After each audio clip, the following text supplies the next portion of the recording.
शेतकरी मित्रांनो नमस्कार. मी राहुल बोरगुडे.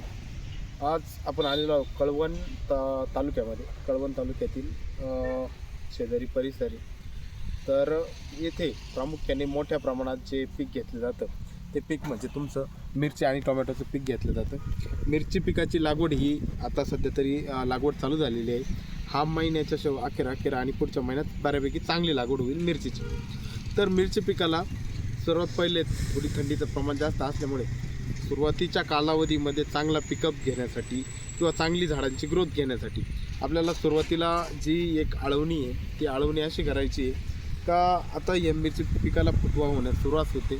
फुटवा होण्यात सुरुवात पण झालेली आहे. हा फुटवा चांगल्यापैकी आपला निघाला पाहिजे. तर आपण कोणतंही खत घेत असताना फॉस्फरसयुक्त खत आपण वापर करतच असतो. त्याच्यामध्ये 1261 म्हणा, 134013 अशासारख्या फॉस्फरसयुक्त खतांचा आपण वापर केला पाहिजे.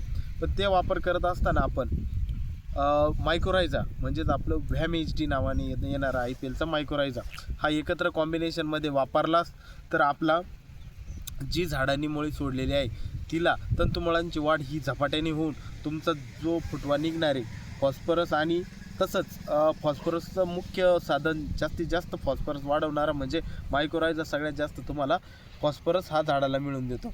तर आपल्याला त्यामुळे कॉम्बिनेशन करायचं आहे. कोणती फॉस्फरसची एक ग्रेड वापरायची, त्यामध्ये आपल्याला मायक्रोरायझा वापरायचा आहे. व्हॅम HD वापरताना आपल्याला प्रति एकरासाठी 100 ग्रॅम वापरायचं आहे. कोणतंही खत आपण 3 ते 4 किलो घेऊ शकतो. एकत्र केल्यानंतर तुमची ब्रांचिंग आणि फुटवे मिरचीची एकदम चांगल्या प्रमाणात होणार आहे. नक्कीच ही ड्रिंचिंग व्हॅम HD आणि फॉस्फरसयुक्त खताची ही तुम्ही केली पाहिजे. धन्यवाद.